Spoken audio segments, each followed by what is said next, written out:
So Gamescom just happened yesterday and I'm in a pretty good gaming mood right now, and I wanted to make a video kind of going over Gamescom, talking about all the games that we've seen or all of the games that I'm interested in, kind of giving my thoughts on the show as a whole, and just talking about Gamescom for a little bit because it is the week of gaming. I also have been playing a bunch of Black Myth Wukong. I will have a review out on that sometime soon, hopefully by the end of this week, but I'm not 100% sure to be honest, but I'll have it out soon. I'm kind of taking my time with it.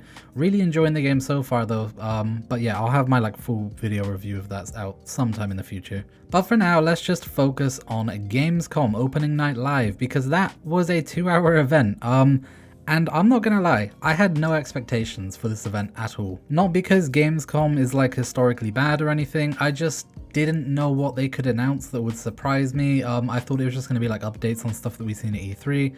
I didn't have any expectations for it. And my overall opinion on this was that the showcase was actually pretty good. It wasn't great. I'm not walking away super amazed or anything. To be completely honest, it was probably more mid, but I was expecting bad, so that was a pretty nice surprise for me. So let's just jump in with the games that were shown. We'll do this in order of games that are shown. I'm only going to talk about games that I'm personally interested in, so I'm not going to talk about everything here. But starting off, they opened the show with Borderlands 4, which, okay, that's a super strong opening. I wasn't expecting Borderlands 4.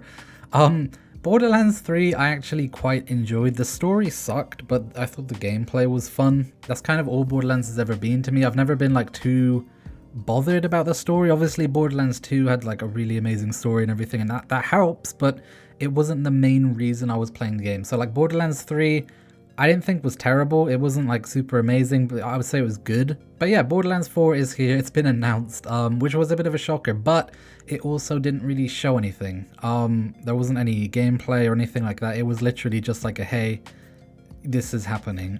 Very much like Elder Scrolls 6, we just didn't see much of it. So I don't have too much to say, but yeah, that was kind of surprising to see that there. I'm sure they were going off the back of the Borderlands movie, trying to get hype off of that. Or maybe they were doing it because the Borderlands movie hasn't been received very well. I don't know. But either way, Borderlands 4 is coming apparently next year.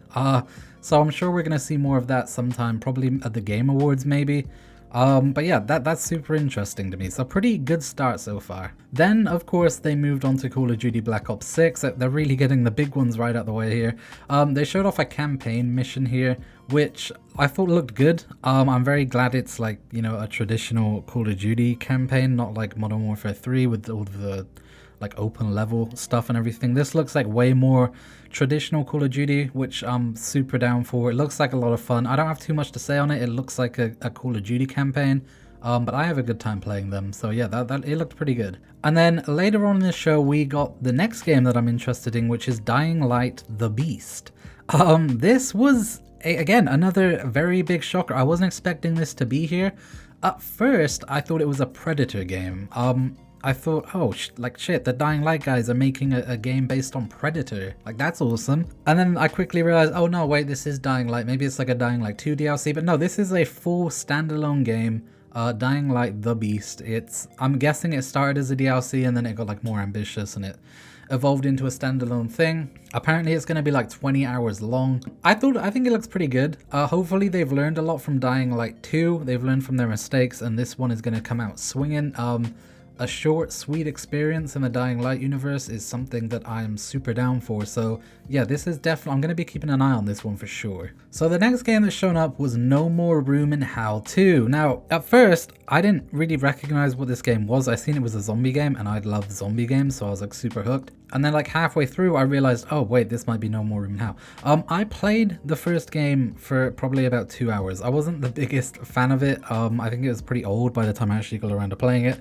But this one looks like it has potential. There wasn't much gameplay here. I don't think. A lot of it was CGI mimicking gameplay. Maybe there were a few shots of gameplay mixed in, but it looked, I don't know. I mean, it looked pretty good. Again, it's something that's definitely on my radar, but I don't really have a lot to say on it because we didn't see much. I also don't really know what it is to be. I'm assuming it's kind of a Left 4 Dead sort of game. It looks like. I'm not really sure. I don't remember No More Room in Hell very well. But either way, it looks nice, so it's definitely on my radar. And yeah, I don't know, that was, and yeah, it looks like it's got some potential. So the next game that I found interesting was Dune Awakening. Now this is kind of weird because I say I find it interesting, but it's not necessarily in a positive way. Look, I'm gonna be honest, I'm burned out on survival games, like almost completely. I can't stand the thought of playing another goddamn survival game, man. So the fact that this is yet another survival game kind of turned me off, but it does do some interesting stuff. As we've seen in this trailer, there's like, you can fly around in vehicles. There's like a bunch of like earthworms and stuff. I've never watched the Dune movie, by the way. I know that's like probably a sin, but I've never gotten around to watching it. It doesn't completely interest me, to be honest with you, either. But the main thing that was interesting about this was like how much there was to do in it. Like, you know, you could get in this thing, this like ship, and you could fly and you can go do expeditions. And it looks like there's a bunch of content here for a survival game. It looks more like kind of an MMO route. Like there's a whole city with traders and stuff. It's very weird, honestly. I'm not too sure what it is. But the thing that kind of turned me off of it quite a lot was the fact that there are these big events. So like there are these big ruins that kind of like show up on the map, and then every single player in the server will be going there to like go and get the loot from these ruins, and it turns into like a big PvP zone and stuff. That interests me, don't get me wrong. I'm a big fan of like DayZ Epoch and stuff. I played that way back in the day with my friends, but this, to me, it looks less like that. Like originally I thought it was going to be that, but it looks less like that and much more like an MMO, if that makes any sense. Like it seems like there's going to be, you know, hundreds of players on a server, you know, like big massive online. There's going to be like guilds that you can join, huge like bosses and events and all of that stuff. It looks like it's more MMO-y, and like I don't know, I'm just not super interested in that personally. I really kind of hate MMOs. But like I still don't understand what this game is. It's not very clear. It looks like it's trying to do a lot of stuff, to be honest. It looks like it's trying to be a survival game and an MMO and like DayZ Epoch. Like I'm not really sure what's going on with it. It looks interesting, I guess. But yeah, I don't know. I'm kind of mixed on that. Also, the combat looked awful. I'm not gonna lie. I don't want to be negative here, but like the combat, like the shooting mechanics, they need to be looked at. They need to be reworked, because that might have been some of the worst shooting mechanics I've ever seen. Like that was actually Unity asset flip level shooting mechanics going on there. So yeah, I don't know. A lot of people are excited for Dune Awakening. I'm not. It doesn't look like my type of thing, but it also just kind of looks not great as well. But I don't know. I guess we'll see when that comes out, see how that reviews. Maybe I'll give it a try. Maybe I'll end up falling in love with it. I don't know. But yeah, that one, I just kind of wanted to talk about it because it's getting a lot of hype, but I don't really understand where that's coming from personally. But anyway, moving on. We have Reanimal as well, which, now look, I am a huge fan of Little Nightmares. I absolutely adore that franchise, and I love these sort of games, these short, weird horror experiences. They're right up my alley. This is coming from the creators of Little Nightmares, and this is a bit of a weird one because it looks exactly like Little Nightmares. If you showed me this trailer and you said, hey, this is Little Nightmares 3, I would believe you. I wouldn't have any reason not to believe you. This looks identical to Little Nightmares, so I'm not really sure why they didn't just do Little Nightmares 3 here. I know they dropped the IP and there's like another studio working on that, which I'll be talking about in a minute. But yeah, it basically just looks like more Little Nightmares, which I'm absolutely down for, by the way. Again, I love Little Nightmares. I'm down for more of it. We're basically getting 2 Little Nightmares games, but yeah, this looked interesting. It looked good. I mean, it looked like Little Nightmares. But I'm just not really sure why they dropped the IP to then make a game that is essentially Little Nightmares again. It's a bit weird, but yeah, whatever. Okay, so next up is Starfield Shattered Space, which, look, I know how Starfield was received. I know a lot of people aren't very interested in this, but I am personally. So this Starfield DLC, if you don't know, is taking place on a single planet. It's going to function much like a more traditional Bethesda game. It's going to be set on like one cell. You're not going to be traveling around a lot. And they've also said exploration in general is just going to function a lot more like the traditional Bethesda games that we know and love, which is really great. I hope this DLC has a ton of content. I'm hoping for quite a lot, maybe 20 or 30 hours worth would be pretty great. We actually have a price for it as well. I checked last night. It's out on Steam for pre-order for $24.99. That's in British pounds. So it's probably somewhere around like $30 or something.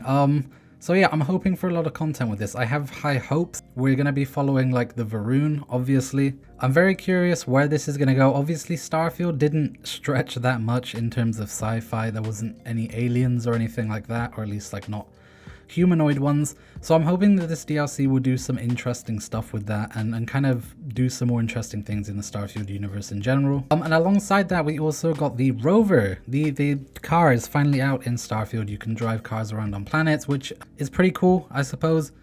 I don't think there's still really any reason to drive the car on planets because, I mean, you know, the point of interest aren't very interesting right now. But it's good to have it regardless, and it means it's going to be there for the DLC when that drops in September as well, which is also a lot sooner than I thought. September is looking stacked for video games. Like September and October especially, like there is so much coming out. I literally can't wait. There's too many games to play, and that's coming from me, someone who does nothing but play video games all day. If I'm saying there's like too many, that's kind of alarming. But yeah, I'm really looking forward to diving back into this. I do like Starfield, for the record, so I'm super excited for this expansion, and I'm interested to see what Bethesda have been cooking. Next up was Delta Force Hawk Ops, which again, this is something that I've been playing a lot of for about the last week. I've been playing the new alpha test. And man, this game, I was thinking of making a video on this game specifically, but I decided not to. I actually ended up recording it, but I just didn't think it was worth publishing. But my TLDR on this game is that it's fantastic. I think it's a real competitor to Battlefield. The extraction mode is fantastic. It's basically what I thought Call of Duty DMZ was going to be. I think they're doing a really, really good job with this game. It's actually also just being renamed to Delta Force now, which is kind of interesting. But yeah, it looks like this is gonna be a good Battlefield competitor. They're upping the destruction in this. We've seen in the trailer an entire building collapsing. That actually isn't a thing right now in the alpha test. So obviously that's something that's coming in the release later this year. But yeah, I am super excited for this one. I'm really loving playing it in general right now. So very excited for this one to come out. Was glad to see it here, and it looks like it's on track for a good release. Then we had Kingdom Come Deliverance 2. Now this one for me is kind of weird because I played the original game. I've got about 30 hours into it, and I recognize it being great in terms of a video game. I think it looks beautiful. I think it has good RPG mechanics. The combat is really great. They really nailed the swordplay and stuff, but I had a problem with it, and I can't really pinpoint what that problem is, but it just didn't really hook me in the way that I wanted it to. I think the main reason for this is simply because of the setting. It isn't a fantasy game or anything like that. It's a more accurate medieval game, which to me, I like the idea of, but in reality I found it kind of boring. Like, I'm definitely much more of a fantasy person, you know. I like dragons and like undead spells and all of that kind of stuff, and this game doesn't have any of that, so I think the setting wasn't super appealing to me. I also wasn't super hooked into the story either. I thought it was decent, but I didn't like Henry much as a character, and I wasn't really a fan of the story too much. But I didn't hate the game. I had 30 hours in it before I put it down, and I did really enjoy it. And that's why this one is kind of weird, because I'm looking forward to it. It looks like it's going to be more of that game, but even better. So I'm definitely looking forward to it, because I think I'm going to give it a try regardless, but I'm also hesitant because I'm not sure if it's going to be able to grip me the same way, you know, the first one wasn't able to either. But regardless, I think it's looking great, and people who are fans of this franchise are going to absolutely love this for sure. And I'm super excited to dive in and give it a go when it comes out. Again, oh no, it actually got delayed. It got delayed to February next year, which I think is the same as Avowed. That unfortunately got delayed as well. So that's two big RPGs to look forward to next year, at least. That's going to be pretty exciting. Then we got Batman Arkham Shadow. This looked interesting. I was a pretty big VR person. I've not been playing VR for the last like 2 years now. This looks pretty good for a VR game. It doesn't look amazing, but it doesn't look bad either. It looks good, but it is a MetaQuest 3 exclusive, which is kind of unfortunate. So I doubt I'll be playing this because I don't really want to buy a Quest 3 just to play this game. But it looks pretty decent, I guess. It kind of sucks that Meta kind of have this monopoly going right now. A lot of games coming out are exclusive to, you know, the Quest 2 or the Quest 3, which I think is a massive shame. But for people who own the Quest 3, yeah, this is something to look forward to. It looks like a pretty good VR game for the most part. And then we had Little Nightmares 3. Now, as I was talking about earlier with Reanimal, this one is kind of a bit weird. This is made by a different developer. They're not the developers who worked on Little Nightmares 2 and the first one. But it does look good. It looks good. Again, it looks like more Little Nightmares. I don't really have a lot to say about it. It just looks like more Little Nightmares, and I think that's a good thing. It does have co-op, as does Reanimal, so we're getting 2 Little Nightmare co-op games this year, kind of. Yeah, I don't know. I don't know if co-op will affect how the vibe of the game is. I actually have a video that's super old on this channel talking about co-op in Little Nightmares 2. And I think I still agree with everything I said in that video. It's a good idea, and I think it'll be fun, but it also does take away kind of that atmosphere that I think the game is so good at crafting. But I don't know, we'll see when that comes out. I'll probably be trying it in co-op if I can find someone to play it with. Just because, you know, why not? I've played the first 2 alone. Why not give this one a try? But yeah, it looks like more Little Nightmares. It looks pretty good. It's obviously being made by Supermassive. They're the guys who did the Dark Pictures and all of that stuff, Until Dawn. Huge fan of them, so yeah, I do have high hopes for this one as well. And then we had Herdling. This game, I was saying to my friend, it's like someone played the herding mission in Red Dead Redemption where you have to herd the sheep. They played that and they were like, I want to make a full game out of that. It's weird. It's kind of weird. That mission really annoyed me in Red Dead Redemption, so I don't know if I'll like this. It looks like to be for a very specific type of person. I guess it's all just really going to come down to how annoying the herding mechanics are. If they're like, again, like Red Dead Redemption, I can see myself not liking this, but if it's a bit easier, I think it has an interesting setting. You know, I think it is an interesting premise. It doesn't look bad, you know, it looks like it's something that could be up my alley. It just kind of depends on how it plays, I guess. There's a chance that I'm going to play it and absolutely love it, and there's a good chance I'm going to play it, get super annoyed, and never want to touch it again. So, I don't know, we'll have to wait and see for this one, but it looks interesting. It made my wish list regardless. And then we had Masters of Albion. Oh my god. So Peter Molyneux came out on stage and presented his new game. This was not on my bingo card this year. It was a wild turn of events, and he showcased his new game. And look, right, a lot of people don't like Peter because, you know, he's a bit like Todd Howard. He lies a lot. I personally see him as someone who is super excited about video games and the stuff that he builds, and he gets a little bit carried away with it and ends up, you know, promising things that he can't keep. Although I have heard that recently his last 2 projects apparently were more along the lines of like straight up scams.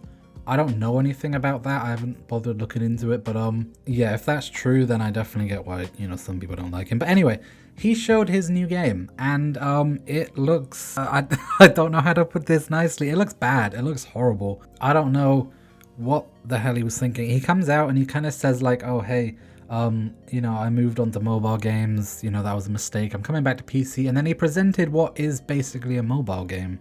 So that's something. This is a game set in not the Fable universe, but also the Fable universe, I don't know. But it's basically a God game where you play God and you know, run this town, and you have this hero and you have to defend it and build up the town. It looks awful, I'm not gonna lie, it just looks awful, and I don't want to spend too much time talking about this, so we're gonna move on. But yeah, I don't know, I like the idea of it, I like the premise, but it looks like the execution is pretty awful to say the least. But I don't know, maybe this is like super early prototype stuff. I guess we'll see whenever that comes out. Yeah, I don't know, it did not look like it was ready to be shown off, to be honest, but whatever. The next game that made my list was the first Berserker, Kazan, I think that's how you say it. This game is, I don't know, I don't actually know what it is. It's either a hacking slash or it's a Souls-like. I can't actually tell what it is. This website I'm looking at now describes it as an anime-infused hack and slash, and the developers describe it as a hardcore action RPG. So yeah, Souls-like hack and slash, I don't know, your guess is as good as mine, but it looked pretty cool. It looked like it has potential, so that did make my list. We don't have too much info on it. Apparently there's like a closed beta test, which is weird for what I assume or hope is a single player game. But yeah, this one made the list. It looks interesting. I'll give it that at the very least. I still don't know what it is, but it looks interesting, as you know, that's how most games seem to go these days. And then finally was the announcement that closed out the show, something that I never could have predicted. I knew that there was a game in development, but I didn't know what it was or how close it was, and I certainly didn't expect it here, and that was Mafia: The Old Country. This is a brand new Mafia game, which apparently is going back to its roots a little bit with more linear storytelling. It is set in the early 1900s in Sicily. So yeah, it looks, we didn't get to see much of it, but look, I made a video just a few weeks ago actually talking about Mafia. I love Mafia, man. It is one of my favorite franchises. So the fact that we're getting a new game, it's going back to its roots, you know, not so much how Mafia 3 was, but a bit more, you know, like Mafia 2, you know, linear storytelling, that really, really hypes me up. And the setting, I think, has so much potential. It's basically the birth of the Mafia. And if that isn't potential for like an amazing story, I don't know what is. And we don't have to actually wait long to see more on this. We're getting more on this game in December at the Game Awards, so I'm definitely going to be there watching for this one.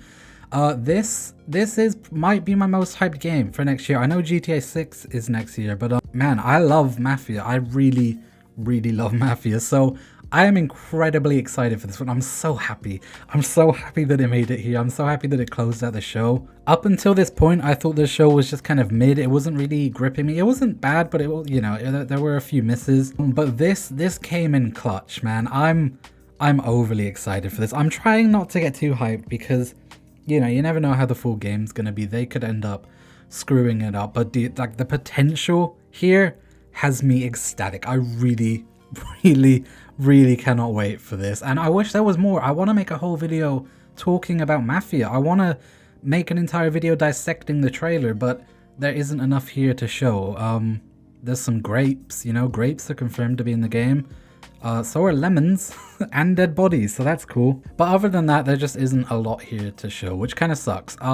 But yeah, I am super, super excited for that. And that pretty much wraps it up for Gamescom. That's all of the things that I was interested in. I did miss a few, like Indiana Jones, just because I've talked about them before and I don't really have anything to say. But yeah, that's pretty much everything. And for the most part, this was a pretty good show. It had a lot of surprise announcements.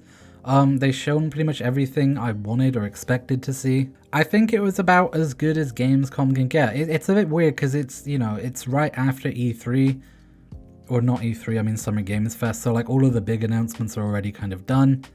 So the fact that there was still like a few shock ones here is, you know, genuinely surprising. But overall, I ended up having a really good time. I thought it was pretty good. Again, there was a lot of stuff that I liked. So yeah, I thought this year's Gamescom was pretty great. I really wish that I was there in person, man. I hope to attend these events one day because I would love to play the demos that they have there. They have like Stalker 2, Dead Rising, like a ton of stuff. But maybe I'll get to experience that next year. I don't know. But I thought the opening night live was pretty good. And really quickly before I end this, I'll just go over some of the pre-show as well. Because this wasn't actually part of the main show, but there were like 3 games here that I'm interested in. So the first one was a new Sniper Elite.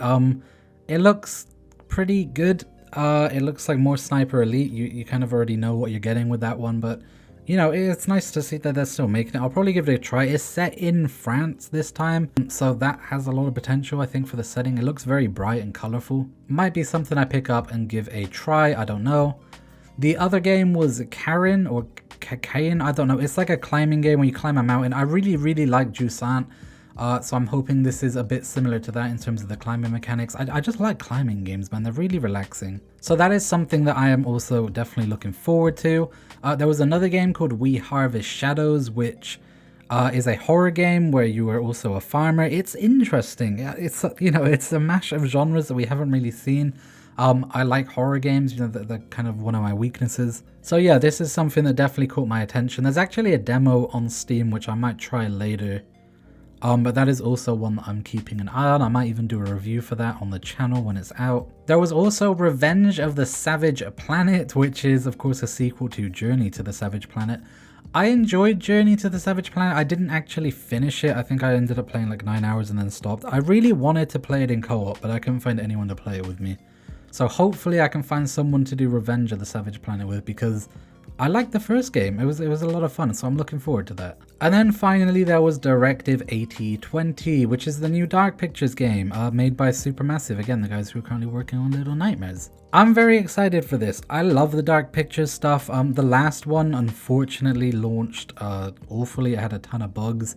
co-op didn't work. It was just completely broken. I don't even know if it's fixed today. But this one looks good. The setting is cool. Graphically, it looks like a huge improvement from the last games. And they're actually giving it time as well. Instead of like releasing every year like they were originally doing, this one has been given like an extra 3 years now, I think.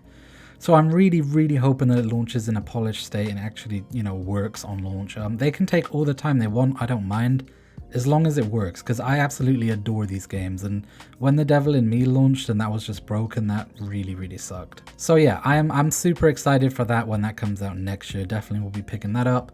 We also have Until Dawn this year, and the casting of Frank Stone, I think it's called.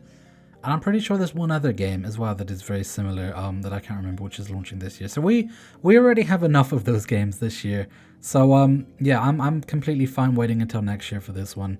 Really hope it's good. And that is everything. That is everything that I am interested in with Gamescom, pretty much. So yeah, once again, I thought it was a great show. I had fun. Again, it wasn't like amazing or anything, but I wasn't expecting it to be. I had super low expectations. So the fact that it was as good as it was very surprising and very welcome. I'm looking forward to the Game Awards, especially because we're going to get updates on a bunch of these games that got announced, more particularly Mafia. Very excited.